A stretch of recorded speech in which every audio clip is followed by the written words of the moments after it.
Sanders' disrespect has gotten out of control. We're going to talk about it. And you're not going to believe what we have to tell you.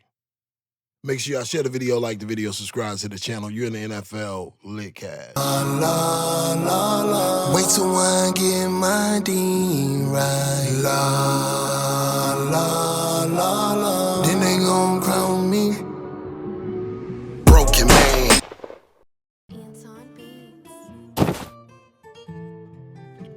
Alright y'all, welcome to another video. And in this video, I want to talk about Shedeur Sanders. Too legit to quit. So for part one, let's talk about Shedeur and how he's standing out in camp despite the depth chart. So everyone knows he came into training camp as an underdog. Not just because he was drafted late, but because he was immediately placed low on the depth chart. But if you actually watch the practices and listen to the inside buzz, it tells a different story. Reports are coming from the camp that Shedeur has been poised, decisive, and impressively accurate. He's picking up the playbook faster than expected and showing strong leadership in huddle situations. And let's not forget, this is a guy who's been under pressure since day one. He was built for high-stakes environments. The depth chart doesn't scare him, it motivates him. The depth chart may say third string, fourth string, developmental, but his performance is saying, I'm here to compete. It's becoming clear. Shedeur isn't just there to fill a roster spot, he's there to earn one. So, for part two, let's talk about how the Browns owner, Jimmy Haslam, crossed the line. So during a recent media interview, Browns owner Jimmy Haslam made a statement that rubbed a lot of people, including me, the wrong way. When he was asked about Shedeur being drafted, he basically said that was the GM's decision. Now, by saying that, that's just throwing your rookie quarterback under the bus. That's sending a message to the league and your locker room that you don't even fully support your own team's choices. It was unnecessary, unprofessional, and quite frankly, it looked like an attempt to dodge accountability if things don't pan out. Even if Haslam didn't intend harm, the optics look bad. It paints Shedeur as a pawn in internal front office politics. And that's the last thing a young QB needs in his rookie year. Now, whether or not Haslam supports him behind closed doors, saying that publicly was just bad leadership. And he should know it. So for part three, I want to talk about Behind the Grind, a private family battle. So just recently, everyone knows by now, Shedeur Sanders, prime time, Shedeur's father and coach, revealed that he's been battling cancer.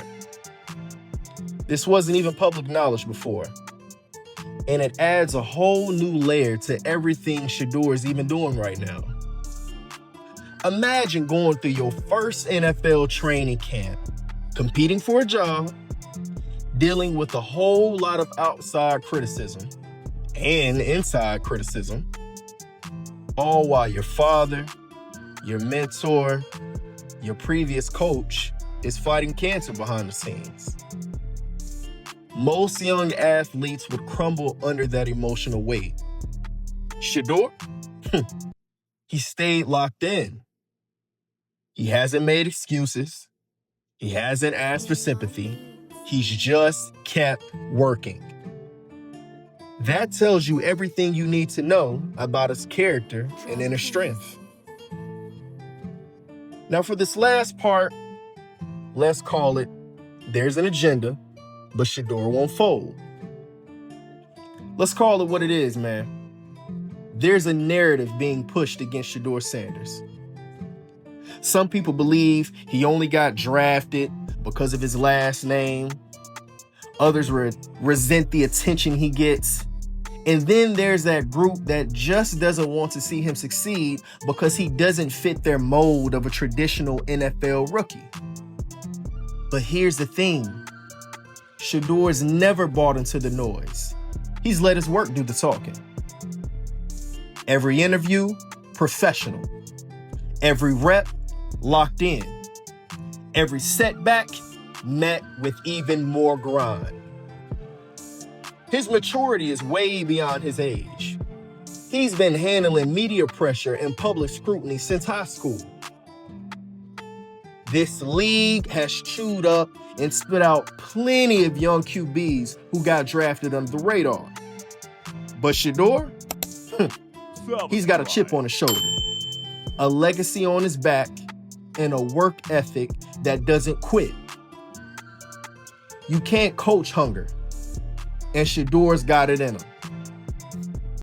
And with that, I'm gonna send it over to my man Reb to take it.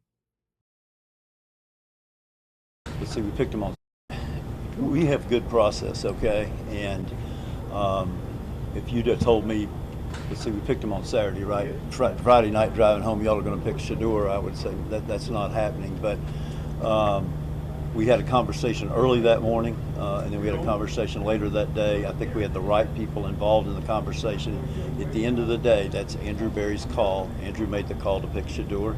Just like who's going to start or what play we're going to call is Kevin's call, but that's Andrew's call. He made. It's gotten to the point with this Shedeur Sanders situation where it has become blatantly disrespectful and blatantly obvious. I know I've been gone for a couple of days over here on this channel, and everybody that came from the other channel, the Lit House, Sitting NFL Litcast, I want to say that I appreciate each and every one of you all of y'all that showed up in the live stream over there. Welcome to the NFL Litcast. I know I've been going a couple of days. Me and Sean been going a couple of days, but we got to give y'all some updates. So Monday, the day where Coach Prime came out with his prognosis and diagnosis from what he was dealing with as far as tumor in his bladder, for now beating that tumor in his bladder, and we're glad to hear that. But on the same day where that happens, the owner of the Cleveland Browns comes out and for no reason, not even prompted, says he wasn't responsible for drafting Shedeur Sanders, and he would have never thought in a million years before draft night that they would have drafted Shedeur Sanders, and basically saying it's all on the GM Berry, you know what I'm saying? And from there, Shedeur ended up finally getting some reps on that day. I think he went 9 for 9 with a touchdown because Kenny Pickett has been out with injury. Later on in the week, he continued to get reps and he was doing good, with the second team offense, playing against the first team defense, playing outstanding like we always know him to play. So it's a situation where it seemed, if all things were fair, that Shedeur Sanders would be rising up that depth chart or at least getting more reps in camp. Reports started to surface Thursday, though, that kind of put a pause on all of that optimism that one might have had that Shedeur was actually getting a fair opportunity. Reports started to leak out of Cleveland Browns camp that Shedeur was getting less and less reps and Dylan Gabriel was getting more reps, along with Joe Flacco. Before we go any further, make sure y'all please share this video, like the video, and subscribe to the channel. The best content in the land when it comes to covering the NFL, covering the Shedeur Sanders situation, the Jalen Hurts situation, and covering a lot of these dynamic quarterbacks that they try to marginalize a lot in the NFL. So please make sure y'all tap in and subscribe. We're on a quest to 1,000 subscribers here on this channel. We need your support and we need your love. Back to what I was talking about, though. So it's a situation where Dylan Gabriel got more reps on Thursday, and he rewarded the Cleveland Browns for giving him more first-team reps by going 3 of 14 with an interception, looking like hot garbage. But wait, there's more. On the same day where he went 3 of 14 with 1 interception. Shedeur Sanders went 7 of 10 with the touchdown. Once again, if you're a fair-minded individual, or optimistic individual, you would be thinking to yourself that this means that Shedeur Sanders is getting more reps. Wrong. If you thought that, you were wrong. That's exactly what did not happen. The opposite happened. Reports came out of Cleveland today that not only did Shedeur get less reps, and Joe Flacco and Dylan Gabriel get more reps, Shedeur didn't get any reps. He was just standing at practice with his helmet, standing around. Those reports started to leak out of Cleveland, and they hurry up and did damage control, and all of a sudden they said the reason why Shedeur didn't practice officially after practice is because of arm soreness. But Tony Grossi, with his grossness, Tony Grossi walked up on Shedeur at the end of practice and asked him, was something going on with his arm? And Shedeur said, I'm fine, nothing's wrong with my arm. What is going on in Cleveland? Wait, there's more. Believe it or not, there's still more. So make sure y'all run the likes up, share the video. Once again, like and subscribe to the channel. Wait, there's more. Dylan Gabriel got 22 reps altogether. He rewarded the Cleveland Browns once again for doubling up on his first team reps, doubling up on his red zone reps. And he rewarded the Cleveland Browns by giving them an 11 to 22 day with multiple balls that could have been intercepted. Once again, Cleveland, this is for you.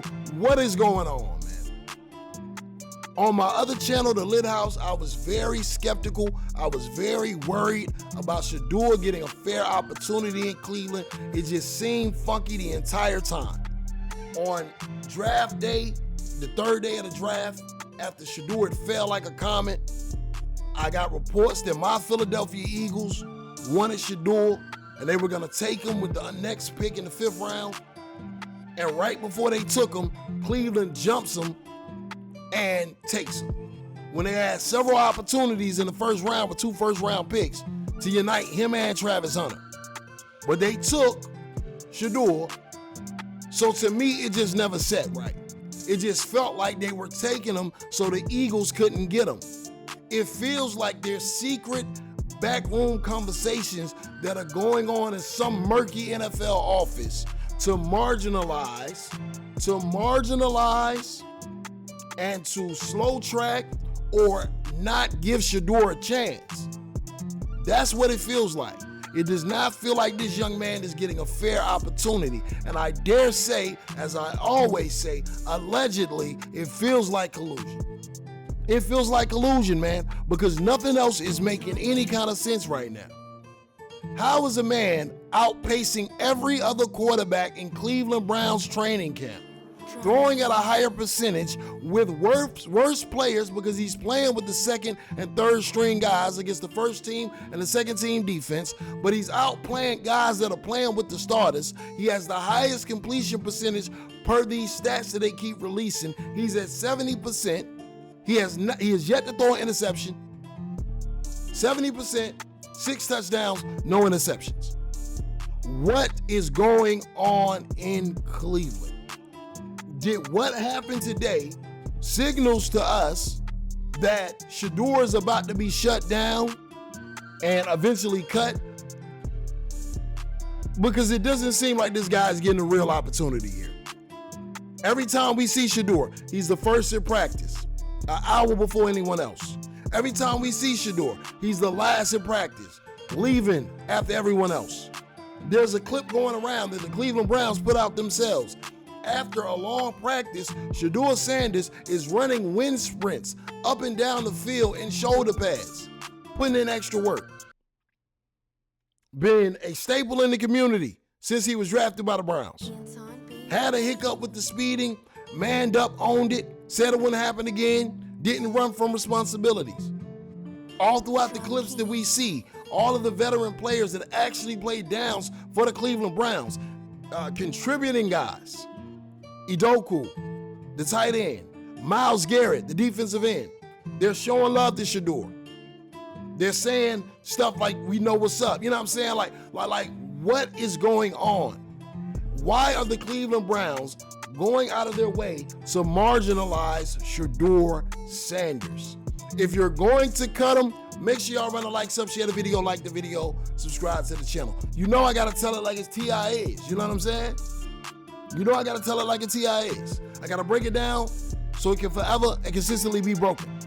If you're going to cut the man, go ahead and cut the man so he has an opportunity to sign with another team. If you're going to trade the man, go ahead and trade the man so he can get on an NFL roster before preseason starts and he can get some reps once they start doing joint practices. Do not prolong this. Not give this man reps. Cut him and leave him optionless as the season begins in September. I'm telling y'all, this stinks. This feels nefarious. This feels like alleged collusion. This feels like a conspiracy is going on against this man. Because you can't tell me that this guy is performing the way that he's performing. He's doing all the right things. And guys that are playing straight badunk-a-dunk, straight booty, are getting more opportunities. And it's like, doesn't matter how bad they play, they just get more opportunities. It doesn't matter how good Shedeur plays, he gets less opportunities. What kind of signal are you sending to the veterans on that roster? What kind of signal are you sending to your team when you're not allowing one of the guys that's performing the best an opportunity to actually win the job? We're talking about Cleveland here. We're not talking about the Super Bowl champion Philadelphia Eagles. We're not talking about the Kansas City Chiefs that was on the verge of a three-peat last year before we tapped that. You know what I'm saying? We're not talking about some NFL powerhouse. We're talking about an NFL experiment gone wrong in the Cleveland Browns. You know what I'm saying? And they are acting like they have all of these options and Shedeur is just so far behind. But once again, every time we see the rest of their quarterbacks, they look to the dash. But y'all let me know what you think down there in the comment section below. Is he getting a fair shot in Cleveland? Is Cleveland doing the right thing? Or do you feel as though there's something more nefarious going on in this situation? Make sure y'all run the like, sub, share the video, like the video, and subscribe to the channel. As always, you're in the